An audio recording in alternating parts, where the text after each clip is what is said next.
What's up guys, welcome to the Team Solemn Circus live video. Today we're going with my third place Memento deck profile. And normally for my Saturday deck lists, I end up posting those later in the day, but recording them earlier, so before I end with the list. But I wanted to be going with a actual deck list that I ended up playing with a new format, where I did take it in depth and kind of decide which I want to play and if I want to make any changes. I actually really like this list and I wouldn't change anything about it. I'll be mentioning to you guys why I'm playing certain options, and if you guys have watched Memento on the channel before, you'll guys know that I like certain cards as well.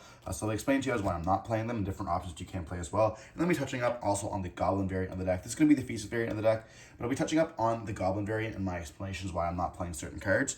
And yeah, so it's going to be a little bit more of an in-depth deck profile, but if you guys want to see it, just definitely skim through it. It's pretty basic. I'll be explaining to you guys the stuff though, so before diving into like, comment, shop, a lot. I'm on the 10K and you guys support. And yeah, so we're going to start off with three of these starters. So we have 3 Darkblade, 3 Tachinoshigu, and then we only are playing the 2 copies of Vanquish. Now this is going to be pretty normal in most of the builds if you're playing the Feast stuff. You can also bump this up to 3 if you want to for a third name. I was a very fan of this for the longest time. Having the 9 names in the deck is obviously going to be quite nice for your 1-card starters, but if these 2 go together and then these 2, I didn't find myself needing this. It is a 40-card list, I believe. So like I didn't find myself ever needing the double copies. I always want to leave one in the graveyard, stuff like that. So pretty nice. This is also nice being able to pop stuff. People don't realize it has that secondary effect, so also important to note. Then we are playing the 2 copies of Sleepy. If you guys have watched the channel for the longest time, you guys will know how big of a fan of Sleep I am. And if you guys have watched the POVs, which there will be POVs this week coming up of the Memento deck, I'll probably be playing this for the next couple locals.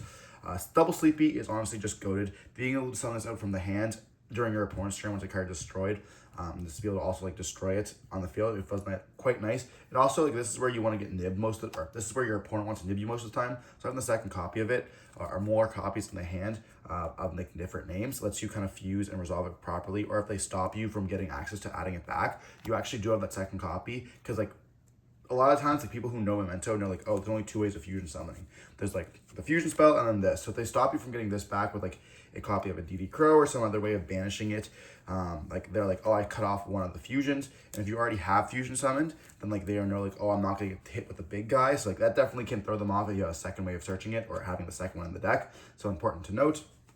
And then we are playing the 1 of, so we all know with this. The 1 big guy, you have to play the 1 Akiron, absolutely busted. The 1 Gatic, the 1 Goblin, we're only on the 1 Goblin because we're only playing we're not playing any of the Goblin cards, we're playing the Feast of the cards instead. And the 1 copy of Mace, and then we are opting to play 1 copy of the Horn Dragon. I know a lot of players do not play this card. The reason why I'm opting to play this is that because of the fact that I haven't played Memento in a very long time, I did not want to make the mistake of wanting to play a combo and then all of a sudden not being able to search for the right card. So all having this, and I also think this is training wheels, having additional pop on the field is quite nice. But having the deck played the way it was played prior to Huron for the longest time, I didn't want to make those mistakes, so I opted to play the Horn Dragon. You can definitely cut it. I don't think it's necessarily good. Obviously, summoning it out and then having it deck just to destroy 2 on the field with a Creation King and stuff like that gives you more interruptions. But this deck has enough pop in that you just do not need to use this card. It also is cool because it can give you into better end boards with an SP on the field as well as your other stuff, or another material for Guardian Chimera. But other than that, there's not really much else to explain. I definitely think that you can cut this card. I don't think I'll be playing it moving forward, but for now I definitely think it's a training wheels for the deck that if you want to play it, you definitely should. Then for the Feast with cards, very shockingly, we're playing 3 Engraver, 1 Lacrima, and 1 Lurie. It's Fiendsmith. They didn't get hit, and not much to explain. Then we are playing hand traps. We're playing triple Ash Blossom, triple Fool Rose, triple copies of Imperm. So, fun fact, if you guys remember way back when Fools just came out, I was playing Memento that's when my deck I was playing. I actually did not like Fools with Memento. Now, the reason being is at the time I wasn't playing Guardian Chimera, and I was there's no way to discard this.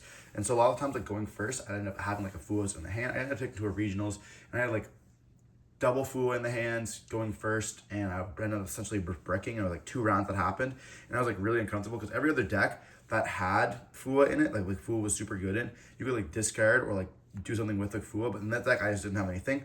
At the time I was playing the Fiendsmith variant as well, so I didn't have room in my extra deck. I was playing a bunch of different cards I'll mention the side deck, but now we're playing the Guardian Chimera, which I do agree is super nice. So having this in the hand going first, it's just a card for Guardian Chimera to end up using for fusion material. So I don't really hate that. I think that's quite nice that we are doing that now. But yeah, Fua is also incredible, and Rizio and everything else. Insane card, Maxi, why not play it? And obviously my opinions have changed now. I love Fua in this deck as well. Then for the spells, we're playing Triple Bone Party. Obviously, helps you dodge your stuff. We are only playing 2 copies of Fusion, which is also important to note. In the Fiendsmith variant, you do not need to play 3. You only need to play 2, but you have to make sure that you remember you're playing 2. So if you're hopping back from Fiendsmith into Goblins, make sure you remember that you're only playing 2 in the Fiendsmith variation, because you will find yourself like not realizing that you have 2, try to search, and then realize, I can't do that. And then we are playing the 1 copy of the Memento City, and then the 3, all right, we're only playing 2 of the crazy cards. And we're not playing Cross the Designator, because we don't play enough hand traps for it. We're not playing Nib in the main deck because our Zebra wants to summon itself out and you can't have Nib. So there's not really a point of doing that. And I'm not really playing 1-ofs. So we're only playing 2 of these. Then we are playing the Track and the Copy of the Trap. So that's kind of it for the main deck. I'll explain to you guys why we're not playing some of the certain cards here right now. So we're not playing the Crossout. We kind of mentioned that. We're not playing Droplets, and we're not playing Fracture Dance or the other trap. So if you guys have watched the channel before, you guys know I'm a huge fan of this trap. I think that a lot of times you have your ability to get both of your spells in the back row, and then having the able to search for another trap, it just feels super nice, busting 2 cards. This is replaced by the Fusion spell. So the Fusion spell gives you access to Guardian Chimera, which can give you 2 pops, exactly like this would, as well as a draw. So that's kind of an easy replacement for Guardian Chimera. Droplets, the Goblin deck played it. I definitely think Droplets is really good in this deck. I personally prefer hand traps. I like to exchange my hand traps correctly. 1 or 2 hand traps to end up like breaking the board. And I don't actually love Droplets. Droplets also becomes a lot better with Fua in the deck. So there is like variations that you do want to play, but hand trapping them a few times, or even ending on a suboptimal board with the Fiendsmith stuff, if you could hand trap a few times, then having like the Fiendsmith plus hand traps tends to be enough. I just don't love Droplets. And then Crossout, we mentioned that there a couple seconds ago, where we're not playing enough hand traps to kind of justify the 1 Crossout. Now moving on to the extra deck, we're going to show you guys like in different sections of like what stuff. We're playing the Memento cards, so we're playing the double copy of Creation King, the 1 copy of Twin Dragon, the 1 copy of Guardian Chimera, the 1 copy of Bespectral Knight. So it's going to be in every single Memento deck. If you're not playing these variations of the cards, then you're just not starting off with the baseline of what your Memento cards want to do. You definitely can play, if you're playing Pure, bump this up to 2 in case you get hit with Unicorn, stuff like that. And there's also like a variation, you want to play 3 of these if you're playing Pure. We're not playing Pure. We're kind of riddling our extra deck with some of the Fiendsmith cards. So for Fiendsmith stuff, we're playing the 1 Moon, the 1 Requiem, the 1 Sequence, the 1 Princess, the 1 Desiree, and then the 1 copy of Caesar. So this is going to be pretty standard for your Fiendsmith lineup. We all know how kind of these go up. So mentioning these kind of feels ridiculous. What's really good in this deck is that you actually have the ability to, like, let's say you normal summon out your copy of Anguish. Anguish gets hit with Ash Blossom on the effect of Search. Then you have your Attachment Shigu in the hand. So you special one Attachment Shigu, you actually affect the Impermit, or vice versa. All of a sudden you have 2 bodies on the field. You can actually link away for a Closed Moon, go for Requiem, and go for your Princess line. So you have all this, which is super nice, which is why I personally like to go up into the Fiendsmith stuff in the deck. I think that a lot of times your opponent's going to chain like 2 hand traps, and all of a sudden it's like, oh, well, I have to deal with now Fiendsmith cards, which is kind of hard to play with when you have 3 other cards in the hand, which is pretty nice. But these are going to be like every mandatory card you're playing like in your Fiendsmith pile with the Memento cards. Not really much to explain. Now, we also are playing the Fiendsmith in this as a engine to get you access to your Memento cards. So I'm mentioning to you guys these 2 here. Crush Heap alongside Aerial Eater. So what this combo is, I know you're playing, why are you playing Princess and Aerial Eater? You don't necessarily have to play this, but this is like just like the Goblin cards, gives you access to Mental Goblin through a different variation. So this, if you start with Engraver, gives you access to the Aerial Eater to go up into the Cross Sheep, and then Cross Sheep will be able to bring back out to the Aerial Eater. Well, I guess Aerial Eater will bring itself back out by banishing the 2 copies of Engraver, then summoning itself out, and then that's going to be able to trigger summoning out the copy of Goblin that you dumped off Aerial Eater. The same way they do it in DUEL. Instead, they just don't have to go and banish both of them with Aerial Eater, because they can just go up into the Muckraker instead, but we don't play that card. So it's kind of important to note with that. This also has different variations, like with the Creation King, you can like end this on your board and do some different stuff when you summon this back out and stuff like that. So there's different areas where you can do, this can summon out the Anguish can search, then you have a pop obviously as well. Like this can also be used for Guardian Chimera and stuff like that. So there is different like variants where you do just want to end on Cross Sheep, the bring back stuff, which is pretty nice. But I did have different accesses to, like, if you start with 1 Engraver, Engraver can give you access to your Memento cards, and that's going to be essentially full combo. What's important to note is that you cannot do that without opening up Engraver, which is why we're only playing 1 Tract.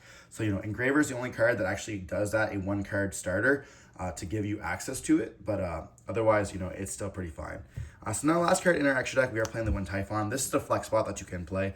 Arguably that these are your flex spots, but obviously you're playing, Engraver, you might as well play a 1 card starter to go up into your full Memento combo. Why not? But yeah, Typhon came up really well yesterday. It actually ended up helping me win my match against Crystal Beast, Horus, the pile. Like Kirk is a freak. He loves his pile decks.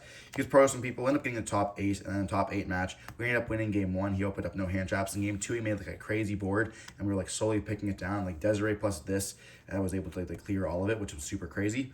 But yeah, very well. I actually like Typhon quite a bit. I think that's really good in this deck, as you guys can see in a bunch of different matchups. It's not only just for Dweller, it's still really good. And the other cards I was mentioning to you guys that you guys can play are these here. So like the flex spots I was talking about, obviously we mentioned this, the Twin Dragon being double copied, the Mirage, as well as the copy of Underworld Goddess and the IP.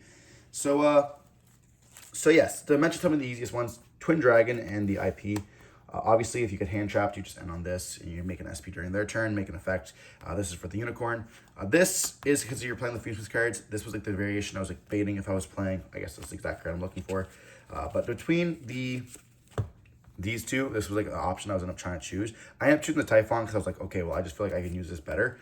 But like with Moon in your deck, in your extra deck, you can actually like make this. You swarm the field so much, you activate the effect, and all of a sudden your opponent has to be like, oh shit, is he playing Underworld Goddess or is he just activating the effect? And like you swarm the field so much with this deck. There's like 0 issues with just summoning a whole bunch of bodies. Like your opponent doesn't actually ever know if you're gonna go for Moon to go up into like Requiem or to go up into like this. And like this can be quite scary. Taking 2 of their monsters off the field just immediately can be kind of broken. So when you're playing Moon, it definitely is an option that you can play this. I used to play it and it came up so much. People were like, oh shit, and they started like playing differently. And then Mirage. So Mirage is really cool because we are playing the Mace, wherever it's at. And in Tempai format, this was always a thing. Shout out to Jason, always naming the Raigeki. Like you would make this, and then like this could negate like a Raigeki. Right now, there's not that many cards other than like evenly matched. So I guess, you know, post side, you can make this if you want to like play against evenly matched Lightning Storm, stuff like that, which are pretty crazy. And like the Rigel spells and stuff too, it can stop like talents, obviously, and things like that. But right now, I don't think it's really necessary. I think that if they, you know, we get more spell heavy, now talents only being at 1, Ultimate Slayer not being that great against this deck, you know, it does send a fusion, which can be Desiree if they already have like an engraver in the graveyard. It is pretty good. But like other than that, like we can't stop the Ultimate Slayer with this anyways. So like there's not really much you can do with that. It's really good for like stuff like talents and thrusts and what other random stuff. But if we do get into a heavy spell format, this definitely can come back in. But yeah. Now more into the side deck. Obviously very basic. I think most of my side decks are pretty much the same. We have 3 Mals, 3 Lancias, obviously Malice. Malice gets way better post Allen as well, but it's still pretty respectable. And then of course, like this is just for like random stuff that you play at your locals. This can be Preludes if you want to, if just ultimately up to you guys. We're playing the Droll Knockbirds. We're not playing it in the main deck, so you have to play it in the side deck. Good against Mermail, good against everything, like searching all the time. You know, we do see that this tends to be a card that people do play post Banlist all the time to get those hands up to control. And then we do play 3 Nibiru because we're not playing in the main deck, but obviously, you know, we can side out one Tachi no Shiku and stuff like that, and then we can nib them if they're playing like Raizio, which I end up doing against Raizio Mizuguri in the semifinals. Like you just drop nib and like way later in the turn, and like if you bait out the cross already, it's pretty nice. So you're playing the nib there, and then we are playing the triple copies of the Bestials. We only play 2 of these now, and we're not playing you know, a Soronier, so might as well play a Baldrake. And it's pretty nice having 3 Bestials in your deck for like the Fiendsmith variants and as well like Dragon Link. So like there's lots of different side deck cards you guys can play this format. Obviously, you know, it's still the start of the format. This is really what did good for me. You know, I ended up getting 3rd place. I lost twice yesterday, which is kind of unfortunate. I ended up losing against Mermail. In game 3, I ended up getting hit with the barrier statue, and there's not much I could do against. I ended up with like no hand traps. And then of course, I lost some time in Top Cut against Mazur Saguri.